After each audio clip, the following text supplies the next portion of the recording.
Hello everyone and welcome back to Crypto Atlas. Unless you guys are new to the channel, then it is very nice to meet you guys. If you didn't guess already by my username, I am primarily doing stuff on cryptocurrencies. That's my forte, but I've been getting a lot more involved in the stock market stuff as of recently. I've been learning a ton of stuff. I love the community. I got to say that especially, it's actually more engaging getting the responses from people in the stock market community than I am seeing over in the cryptocurrency community. But I do love cryptocurrency. If you guys ever want to know more about that stuff, then you should definitely subscribe for that. However, I do plan on doing a lot more stuff with stocks as well, sharing with you guys not only the latest news, but also going into the technical analysis stuff, which a lot of these fundamentals, especially from the TA side, are the same between the stock market and the crypto market as well. So don't fret about that, okay? If you guys are new, feel free to subscribe. Feel free to hit the thumbs up like button as well. It'd be greatly appreciated. We are trying to get to at least 100 likes on this video. Also click the bell icon so that you know whenever we have the latest video. You can stay up to date with everything. Drop a comment down below, even if you guys just want to say hi, something like that. And speaking of crypto, by the way, just like super quick, I got this on the side right now, looking at all these transactions that are going over $100,000 for Bitcoin, and it is rallying really well. So I'm actually really excited about that. A really good day so far. But that's a separate video that I'll have if you guys want to see what's going on with that. Anyways, so this video is focusing on AMC and GME and the latest news. I did another video yesterday on this. I've adjusted a couple things on here, and I'm going to go ahead and go over with you guys now some of the key points with this. Not starting off with the actual charts, though. We're going to be discussing more what's going on in the community space. And let's go ahead and start off with what's going on with AMC, okay? So over on Twitter, which if you guys want to check me out on Twitter, I'm at AtlasOfficialTV, the bottom left-hand side. And Don Juan Miami said short interest is $639 million, 71.60 million shares shorted, 19.1% of the float. The 9% current short interest fee, shares shorted up plus 20.34 million shares worth $182 million, plus 39.7% last week. Shorts down minus $308 million in 2021 mark-to-market losses, up plus $4 million on today's negative 0.6. Oh, excuse me. I got some allergy thing going on. Negative 0.6% move. Oh, man. These allergies are totally screwing with me, guys. So that's over for the Twitter side with AMC. One key highlight that I wanted to focus on with you guys for that first off. Now, also in regards to AMC, there was a little bit of news that came out in the evening yesterday, and this is actually pretty pertinent because AMC is a movie theater, right? Obviously, GameStop is a brick and mortar type store, but a lot of the online transactions with buying games and stuff now that you're seeing is going to hurt GameStop and their business model regardless of what's going on with the pandemic, right? So this is important for AMC most predominantly. Texas and also Mississippi are both lifting their whole like mask mandate and starting to open up businesses again. So for Texas, Governor Greg Abbott announced Tuesday that he's lifting the state's mask mandate and increasing capacity of all businesses and facilities in the state to 100%. His new executive order goes into effect on Wednesday, March 10th, and it rescinds most of the governor's earlier executive orders related to COVID. Mississippi Governor Tate Reeves made a similar announcement shortly thereafter on a shorter timeline. He said, starting tomorrow, which is now today actually, we are lifting all of our county mask mandates and businesses will be able to operate at full capacity without any state-imposed rules. These are state-based decisions. They're two, but it is a progressive move forward as far as for reopening into the businesses, right? So I'm not getting into the politics on this. Let me just make that totally clear. I'm not talking about if you should wear a mask, if you shouldn't wear a mask. That's not for the discussion. All I'm saying is that because businesses are reopening back up, people are going to be going into the businesses. AMC, which is a movie theater, is going to be one of those businesses that is going to be opening up, right? Which means now there's more clients coming in. They're going to start generating some revenue. How long it's going to last, that's a different story. They may shut things down again if stuff happens with the pandemic. Again, we're not really discussing all the politics behind something like this. But overall, this is, at least in the short term, good news for AMC, right? Also, something that's really important over on Reddit, I think this guy has a really good point with this, And I see a lot of these other content creators on Twitter and on YouTube and stuff where they give specific dollar amounts and what day that it's going to do, and they get high levels of engagement. But I feel that they're extremely misleading, and the fact that so many people buy into this stuff, it's very disheartening. So I agree with what this guy is saying here. I'm going to go ahead and read this for you guys real quick. So this is from Ragnarok Togon. Crazy name. This is through Wall Street Bets. He said, I swear to God, the GME Anon futzes love to say the stock is going to hit X price on Y date because of Z calculations so long as the mark is above arbitrary number at market close. Does no one remember what happened the week after Robinhood banned buying of GameStop? Seriously? There was the mass belief among those of us long on GameStop, and I should know, I believed in it, that so long as the ticker closed above $320 on Friday, we would wake up Monday morning to the squeeze of all short squeezes, right? And Monday morning pre-market and all during of the day, we look at the stock, and lo and behold, the MOAS happened, right? And every single person who ever bought GameStop sold it for a price greater than $1,000, and world peace was realized because the wealth had been redistributed through the markets for the first time in history. I forgot to do my little upvote thing on this. Wait, what? Oh, well, okay, that was interesting. Automatically logged me in. No, it began to fall down to $40, which it finally hit toward the end of the month. Sure, it's back above $100 per share, but that date was wrong and dangerous, and a lot of people lost a lot of money. Look, I'm long on GameStop. I believe there's the possibility of a short squeeze. And I also believe that we could still very well see another short squeeze. But the cultier the message becomes, the more angry people are that other tickers are mentioned. RKT or Rocket is just a hedge fund attempt to distract people from GameStop. I just like SLV was, Silver, just like Silver was, right? That's a great point, buddy. Say, have you looked at their charts? Do you understand the fundamental differences between the mortgage industry and a ticker that purports to be backed by actual silver but isn't? And let's talk about the gross overestimation of Wall Street Bets power. It is literally impossible for this subreddit to pump and dump every good trade every time ticker pops off. It's because of institutional power and pressure and market conditions. I agree with this guy on so many levels, and that's why I'm taking the time to read through this, okay? It's very well put together and it illustrates my same point of view. When people make money off of these things, it's because they're riding that train, not conducting it. No pump and dumps are baked into the rules. Do you not trust UZJZ? I don't know what that is. What's wrong with you? The market cap on tickers mentioned here has to be above a certain number to explicitly prevent pumping and dumping. Don't believe me? Why isn't PLTR at 50 then? No, seriously, why has it never hit $50 per share? They had a great earning last week. All over the subreddit, people said it would hit $50. In fact, if Wall Street Bets is so damn important and powerful, how come GameStop spent almost an entire month below $60 per share in February? Today could be a very good day. Could also be a very bad day for whatever tickers you are invested in. There are lots of great reasons to be long in GameStop outside of a potential short squeeze. And I personally think the stock is undervalued until it reaches a price of closer to $200 per share, but I also think it'll be incredibly volatile before that. I also think it won't earn that price target organically for 2 to 3 years. I think Ryan Cohen can successfully transform the company, and that's why I'm long on GameStop.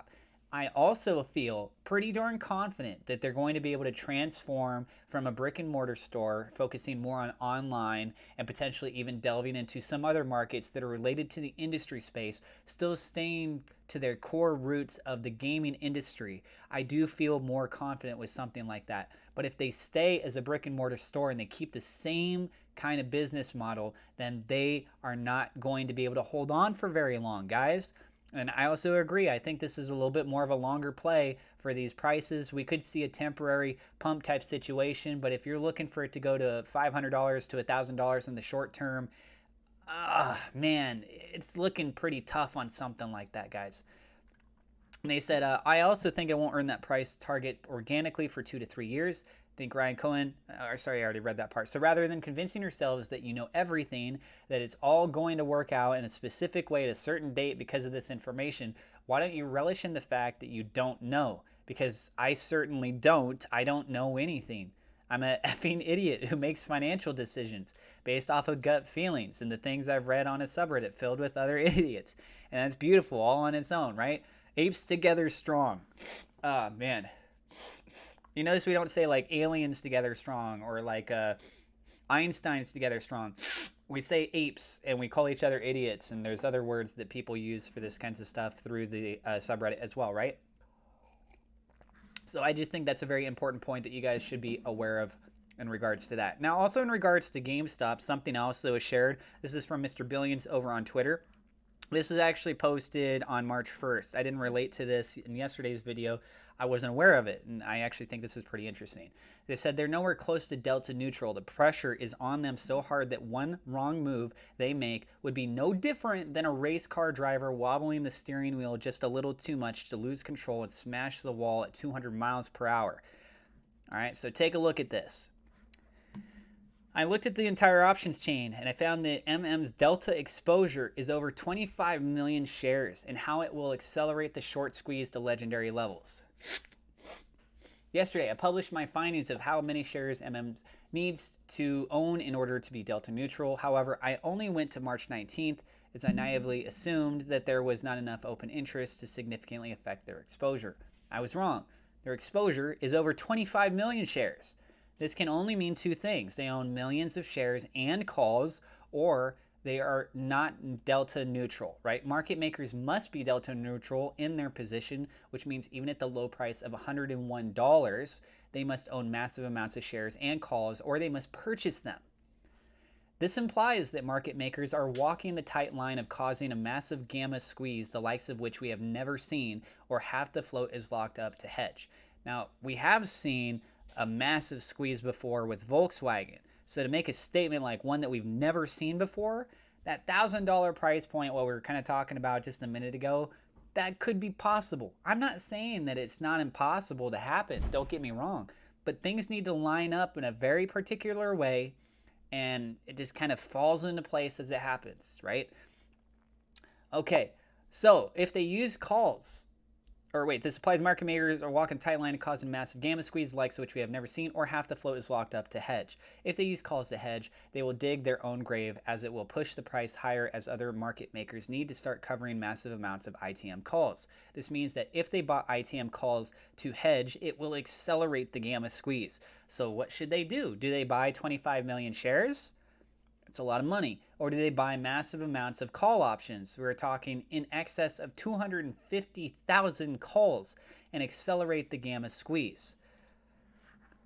And then this gentleman went on to say, I personally only see two outcomes. One is the stock rises. It will become more and more volatile as shares get locked up to hedge, or we are the cusp of seeing a massive gamma squeeze.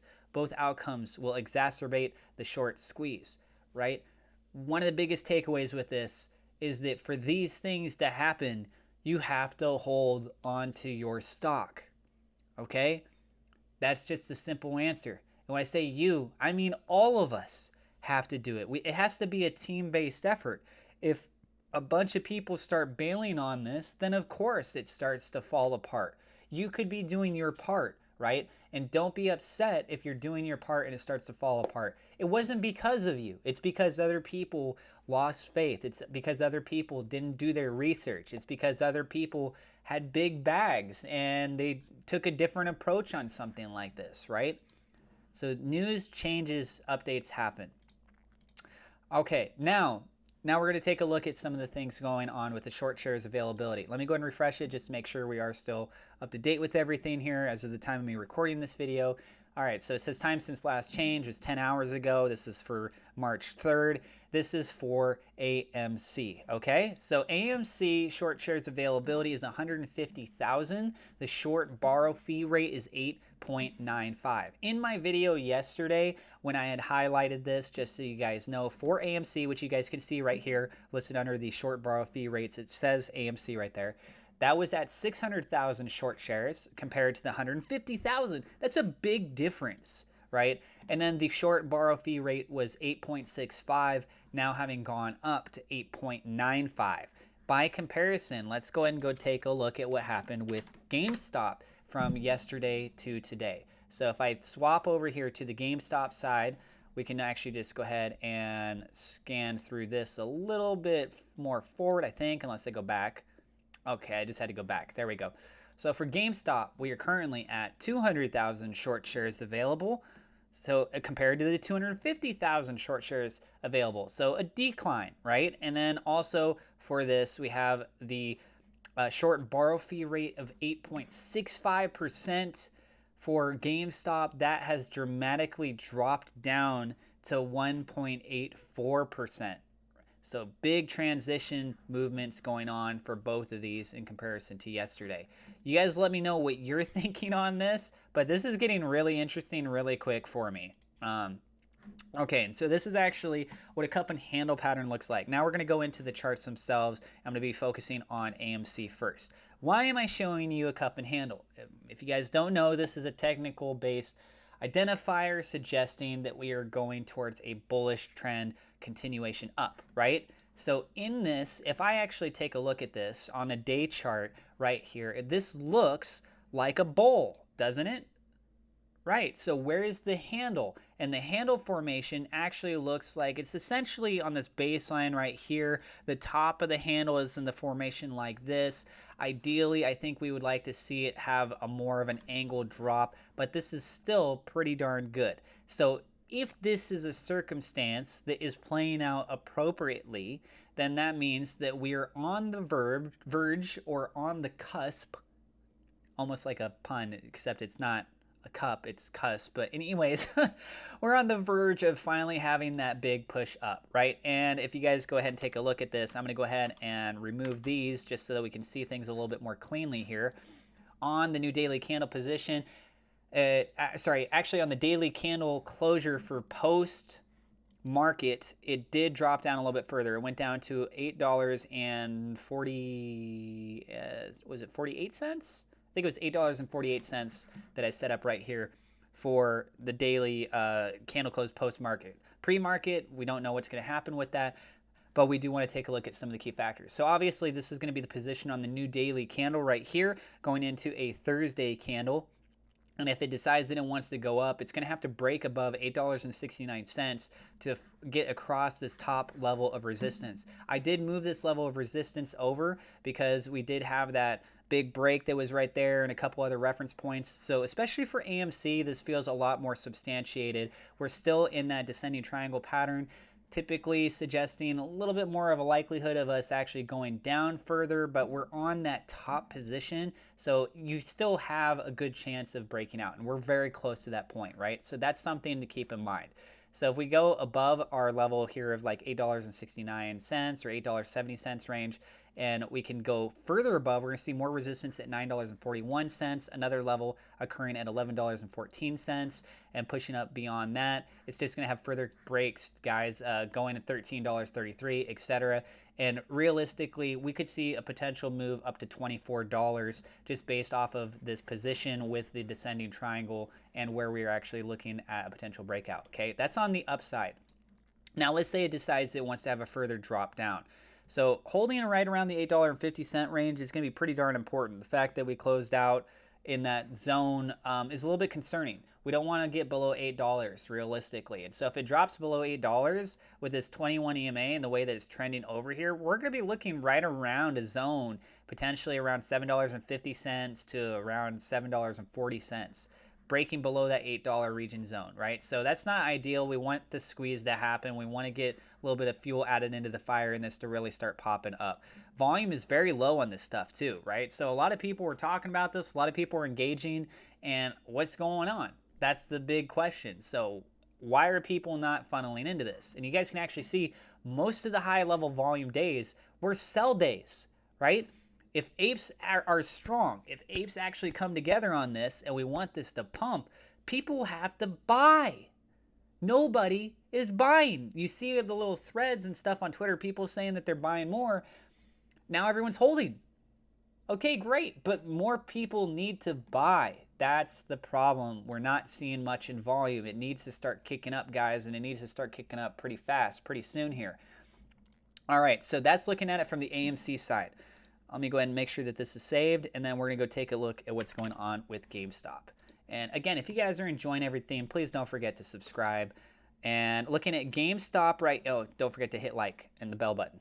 Yeah. Oh, yeah, baby. Okay, now looking at GameStop, we actually closed above the level of resistance. So this is looking pretty good. The bad news is that on the Fibonacci sequence perspective, we're finding resistance right there at approximately $125.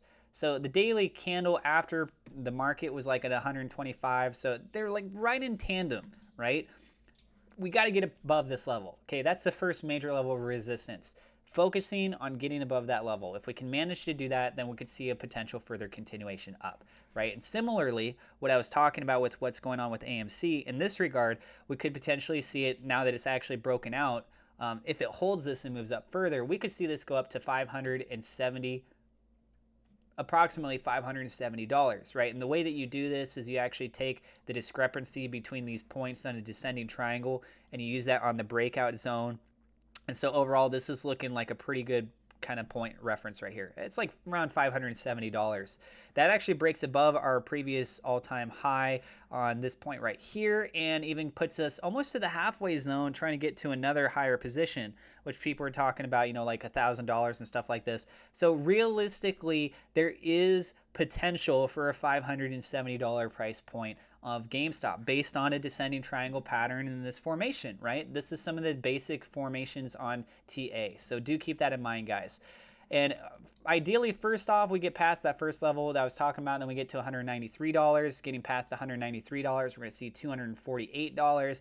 Another level up above that is going to be around $305. If this decides that it wants to drop down, then we're going to see support, which is now the previous level of resistance that's at $120.25. So we got a little region zone where it's kind of stuck in, right?